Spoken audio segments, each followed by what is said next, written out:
In this video, we're going to compare the new LG G1 versus last year's LG GX OLED. Should you stretch your budget to the G1 with OLED Evo technology, or should you save some money and stick with the GX or even the CX, which delivers the same picture quality as the GX? Let's find out in this comparison video. Hello everyone, my name is Vincent Teo, and when I reviewed the 65-inch LG G1, I had the opportunity to compare side by side versus an LG GX or G10 of the same screen size, both calibrated. If we look at the service menu, we can see that the G1 uses an O20N SoC, which is newer but probably retains a similar architecture to the O20 chipset implemented on the GX. There is no difference in the subpixel structure on these 65-inch OLED panels, but the underlying spectral power distribution has changed, with the LG G1 exhibiting a narrower blue half-width and a clearer separation between the red and green peaks than the GX or G10. Despite this change, there remain no significant improvement in the DCI-P3 and Rec 2020 color gamut coverage, settling at around 95% UV and 72% respectively. All OLED TVs should be capable of rendering true blacks, but it is how they negotiate the first steps coming out of black that separates one OLED from another. The LG G1 resolved near black gradation slightly better with less flashing artifacts than the GX, but because this was achieved by an increase in dithering strength, the LG G1 actually manifested more noise just above black, sometimes leading to crawling noise in dark scenes, even on this paused frame from Okja on Netflix. Both TVs could be calibrated to an extremely accurate degree, especially using Kalman's new 3D LUT engine, contributing to faithful reproduction of creative intent in SDR movies. Note that because of different spectral power distribution between the G1 and G10, they needed to be perceptually matched, and even then, they responded differently to our camera sensor, which is why the captured footage doesn't look identical. This video is sponsored by Zen, a shopping cart connected to an app that gives you more peace of mind when buying things online. Zen provides an automatic 1-year extended warranty on consumer electronic products, so if you buy a new television using a Zen card, you will get an extra year of warranty on top of the original warranty.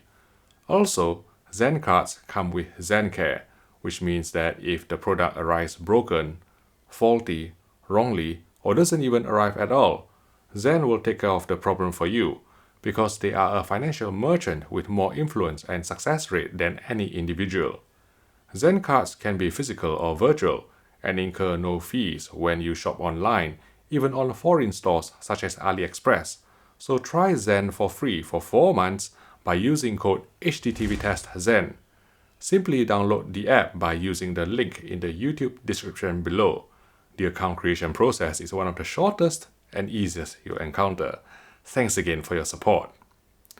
Okay, in terms of motion processing, the LG G1 OLED Evo offers a couple of improvements over the GX OLED. 1. For those of you who cannot tolerate the inherent stutter in 24p films, LG has developed a new cinematic movement setting on the G1, which smoothed out 24p stutter with less side effects, introducing less opera effect and less interpolation artifacts than the Cinema Clear setting found on last year's GX or G10. Of course, if, like us, you don't intend to use TrueMotion to smooth out the 24p stutter, then both OLED TVs will perform equally. 2.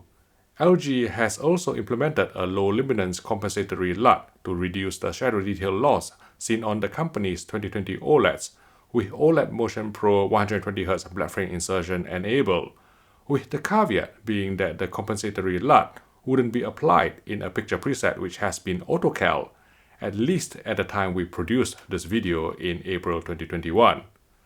With TrueMotion engaged, even with both the judder and the blur set to 0, both televisions exhibited the occasional jerkiness at the exact same spot, indicating the same underlying motion interpolation glitch.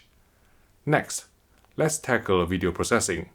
Upscaling of standard definition content looks similar on both televisions, extracting nice detail from this SMPTE RP133 test card in 576i, with only minor ringing and fizziness, making even grubby standard def broadcast material appear tolerable.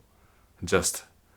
While scrutinizing the RP133 test card, we did notice that our GX review sample ignored the screen shift setting even when disabled, requiring us to switch the control on and off again to truly turn off pixel shifting. Jaggi's suppression for interlaced video-based content was excellent on both sets, although up close, the LG GX actually displayed a touch less aliasing at extreme angles than the G1.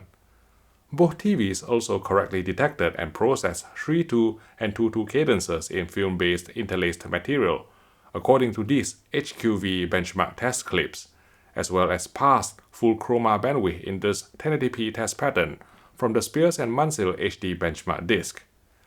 This wallpaper from the Oppo 203 player already contains some posterization in the sky, allowing us to verify that the smooth gradation decontouring filter on the LG G1 was more effective than that on last year's GX OLED. It is always difficult to give a definitive statement on panel uniformity due to unit-to-unit variation, but for what it's worth, near-black uniformity on our LG G1 review unit was overall better than our LG GX sample, which, like the majority of 65-inch OLED panels we reviewed last year, exhibited a darker blob near the top left corner. Bright uniformity was generally excellent on our review samples, without any sign of banding or dirty screen effect. You can also see here that the LG G1 has a more relaxed ABL than the LG GX, being able to render higher brightness at full screen white. However, the OLED EVO panel on the G1 was not without its downsides, introducing a noticeable pink tint off-axis compared with the GX or any other conventional OLEDs we have tested to date.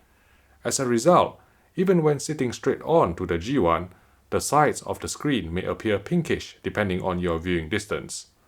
On this luminance loading pattern from the Spears & Munsell UHD HDR benchmark disc, both our LG G1 and GX review samples would exhibit faint horizontal lines, or what we call the Venetian blind effect, at certain window sizes, but we were hard-pressed to see it in real-world content, and we sit fairly close to our televisions, say 7 to 8 feet away from a 65-inch screen, cause the closer you get, the bigger it looks in it. Despite unfounded accusations from certain quarters, we can only report what we see in front of us, and like all screen uniformity issues, there's probably significant variation from one unit to another, and some people may be more sensitive than others.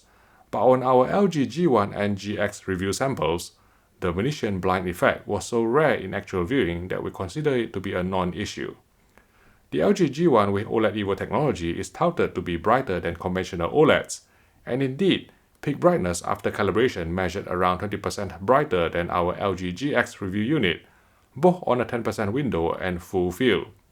And yet, the G1 still consistently consumed less power than the GX, thanks to the more efficient OLED panel on the former.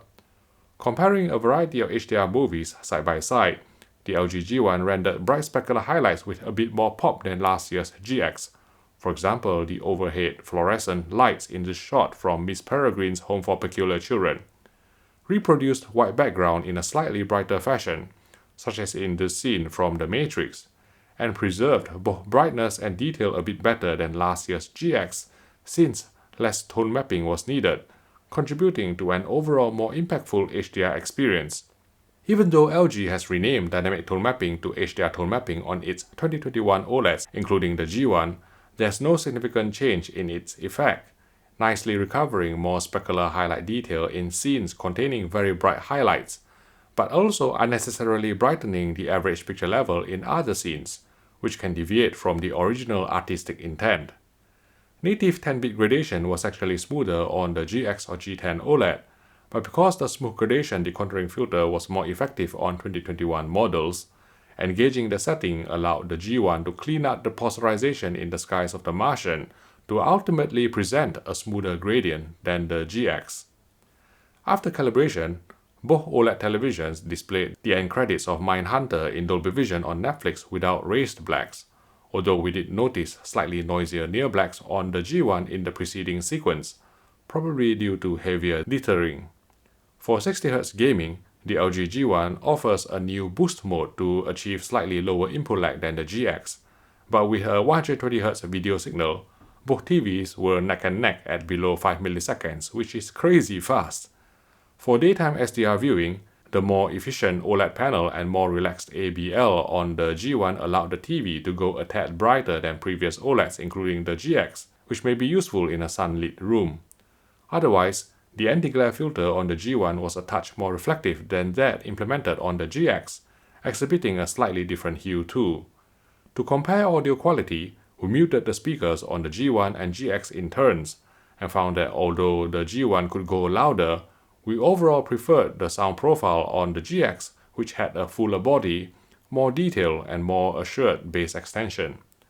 I would like to thank UK online retailer box.co.uk for making this comparison possible, and if you are thinking about buying a new TV, please support this channel by considering buying from them. Let's wrap up. Compared to last year's GX, the LG G1 offers a slightly brighter picture, a better cinematic movement setting which smooths out 24p stutter with less opera effect and interpolation artifacts, a more effective smooth gradation decontouring filter, as well as clearer preservation of shadow detail with OLED Motion Pro engaged. On the other hand, the LG GX employs less dithering near black, has smoother native 10-bit gradation, and does not exhibit an obvious pink tint off-axis. Both are excellent OLED TVs, and either one would serve you well depending on your needs and budget. Of course, the LG G1 is more expensive at the time I filmed this video in April 2021, since the GX has been discounted gradually over the course of 1 year. But as I've explained in a previous video, if you are willing to wait until Black Friday, the price of the G1 will drop to a similar level or even lower too. For more of our technical TV comparisons, please click here for our playlist, and I will see you in the next video.